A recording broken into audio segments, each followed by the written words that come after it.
Vamos dar início à nossa aula de hoje. Pegue o livro de vocês, atividades de discurso direto. Lembrando que semana passada vocês viram o pronome do caso reto e oblíquo, certo? Hoje nós vamos falar sobre discurso direto. Professor, o que é discurso direto? É a transcrição exata da fala dos personagens. A voz das personagens é inserida na narrativa sem que haja participação do narrador. Assim, permite que os personagens se exprimam livremente, ganhando vida própria na narração. O discurso direto é o mais natural e comum dos dois tipos de discurso, que nós temos o direto e o indireto. Nesse primeiro momento, vocês vão ver esses dois. Por exemplo, vou dar um exemplo aqui de discurso direto. O desconhecido perguntou, : travessão embaixo. Que horas são, por favor? Foi então o que ele disse, : travessão, estou cansado de tanta confusão. Todos os dias minha mãe dizia, : abre aspas, fique atenta e não faça bagunça nas aulas, fecha aspas. Quais são as características principais do discurso direto? Então são a transcrição exata da fala dos personagens. Ele vai ocorrer sem a participação do narrador, ou seja, eu vou introduzir a minha fala. E apesar dessa estrutura principal do discurso direto, alguns autores optam por colocar o discurso direto entre aspas, atuando como uma citação ou transcrição. No livro de vocês, aqui é bem superficial mesmo, não tem uma profundidade assim. Vamos lá no livro de vocês, discurso direto. Há diferentes modos de contar uma história. Pode-se narrar a aventura como sem diálogos. Em 20.000 léguas submarinas, há vários trechos mostrando os diálogos entre os personagens. Número 1. Leia esse trecho. Uma caçada? Ned exclamou, quando lhe mostrei o bilhete. Pinte de vermelho o trecho que corresponde à fala do narrador. Aqui eu vou dar um exemplo para vocês, não que eu esteja respondendo, mas com a explicação e a maneira de fazer, eu creio que vai ficar bem mais fácil de vocês entenderem. Uma caçada? Ned exclamou, quando lhe mostrei o bilhete. Aqui está falando assim, letra A, pinte de vermelho o trecho que corresponde à fala do narrador.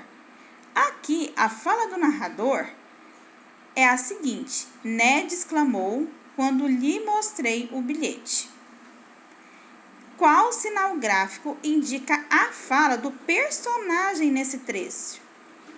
O que está entre aspas aí? Uma caçada, não é? Então, a aspas indica geralmente a fala do personagem. E qual sinal de pontuação separa a fala do personagem da fala do narrador? Aqui nós temos uma caçada, vírgula, Ned exclamou, vírgula, quando lhe mostrei o bilhete. Então, o sinal de pontuação que separa a fala do personagem da fala do narrador será a vírgula. Número 2. No trecho abaixo foi retirada a pontuação de diálogo. Insira-o considerando que os trechos sublinhados são as falas dos personagens.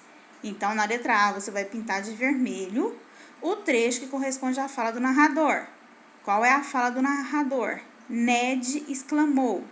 Ned é quem está narrando a frase. Quando lhe mostrei o bilhete. Que sinal gráfico indica a fala do personagem nesse trecho? A aspas, uma caçada. Qual sinal de pontuação separa a fala do personagem a fala do narrador? A vírgula. No trecho abaixo foi retirada a pontuação de diálogo. Insira considerando que os trechos sublinhados são as falas dos personagens. Então, prestem atenção, certo? Olhei para baixo. A superfície negra sobre a qual nos encontrávamos realmente era feita de placas lisas de ferro unidas por rebetes. O monstro era uma espécie de máquina. Agora que entra a pontuação que vocês devem fazer de acordo com o modelo lá em cima do trecho. Uma caçada, Ned exclamou, quando lhe mostrei o bilhete. Se é um submarino, deve ter tripulação. observei. O que falta aí? Parêntese, travessão ou vírgula? Aliás, parêntese não, perdão. Aspas, travessão ou vírgula? Estamos salvos. A mesma pergunta. Aspas, travessão ou vírgula? Não tenho certeza, disse Ned, voltando o olhar para uma escotilha que se abriu de repente, lembrando que vocês vão acentuar com aspas ou vírgula, porque nesse caso aqui não é um diálogo, então não há travessão, o que está sublinhado, tá? Prestem atenção nisso aí. Página seguinte. Página 16. Leia agora um trecho de 20.000 Léguas Submarinas, publicado por outra editora. O diálogo ocorre quando o Capitão Nemo explica o funcionamento do Nautilus para o professor Aronnax. Começa com travessão, Capitão, vírgula, eu o admiro. Travessão novamente, não pude deixar de dizer. Você descobriu que talvez os homens descubram algum dia a verdadeira força da eletricidade. Temos um ponto de interrogação. Na outra linha, travessão. Não sei se a descobrirão ou não, respondeu friamente o Capitão Nemo. Mas veja esse relógio, ele é elétrico. Este outro mostrador, também elétrico, indica a velocidade do Nautilus. Na outra linha, travessão, em negrito, é maravilhoso, observei. Tem razão em explorar esse agente que substituirá o vento, a água e o vapor. O que vocês vão fazer aqui? Pintar de vermelho o trecho que corresponde à fala do narrador. Vou dar exemplo na primeira linha. Travessão, Capitão, eu o admiro. Não pude deixar de dizer. Aqui, a fala do narrador que está sendo representada é não pude deixar de dizer. Então, você vai sublinhar de vermelho esse trecho, não pude deixar de dizer. É o que está correspondendo à fala do narrador. Laranja, o trecho que corresponde à fala do personagem. Qual é a fala do personagem na primeira frase aqui? Travessão, Capitão, eu o admiro. Qual é o sinal gráfico que indica a fala do personagem nesse trecho? Aspas ou travessão? Que sinal separa a fala do personagem da fala do narrador? Travessão, vírgula ou ponto de exclamação. Aqui tem. O discurso direto é aquele em que o narrador reproduz fielmente a fala dos personagens. Não há uma maneira única de marcar o discurso direto. Podem-se usar aspas e vírgula ou travessões para diferenciar e separar a fala do personagem do narrador. Aspas e vírgula. Uma caçada, Ned exclamou. Travessão. É maravilhoso, observei. Aqui, para ficar mais fácil de vocês entenderem, quando indica a fala do personagem, geralmente vai usar travessão. E quando indica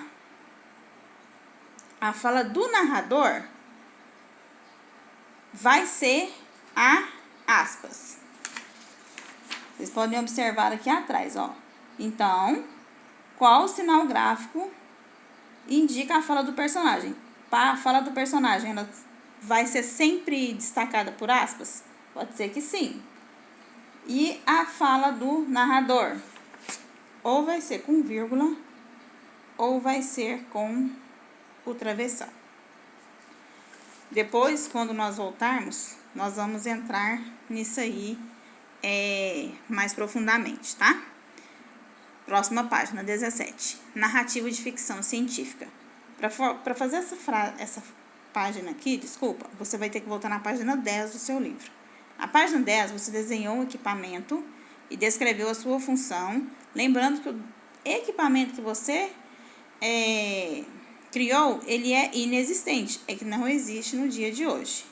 Aí, você vai planejar o seu texto. Você vai escolher o tipo de narrador que você será. Você será um narrador observador?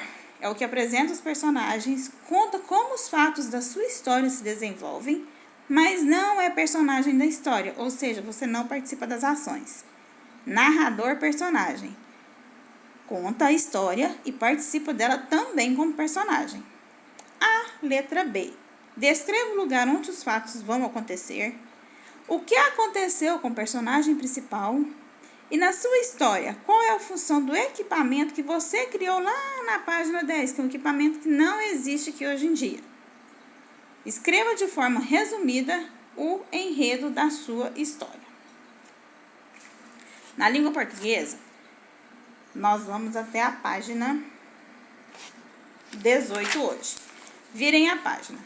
Agora, você vai fazer a primeira versão do seu texto. Lembre-se que sua narrativa deve ter começo, meio e fim, contando uma aventura que acontece com os personagens. Características da ficção científica, isto é, deve mostrar um equipamento tecnológico que não existe na atualidade. Pode ser o que você desenhou na página 10, mas que ele possa vir a existir. O diálogo entre os personagens e o título. Depois, você vai fazer a avaliação do seu texto. Você criou uma história contando uma aventura de ficção científica? Mãozinha verde, sim. Mãozinha vermelha, não. O leitor consegue entender quem são os personagens, suas características físicas, seus comportamentos? Na história, há elementos da ficção científica, ou seja, recursos tecnológicos que não existem nos dias atuais. Há isso lá no seu texto, na sua história? Há diálogos entre os personagens? Os personagens, eles conversam entre si? Há um título adequado para a sua história?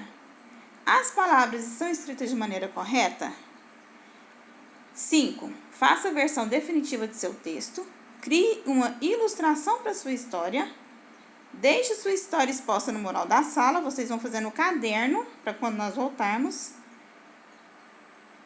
eu posso estar fazendo a correção em vocês, lendo pelos colegas e ler as histórias escritas pelos colegas. Ou seja, vocês vão pegar o caderno de vocês, fazer o cabeçalho, a data de hoje e vai fazer a página 18 no caderno de vocês, certo?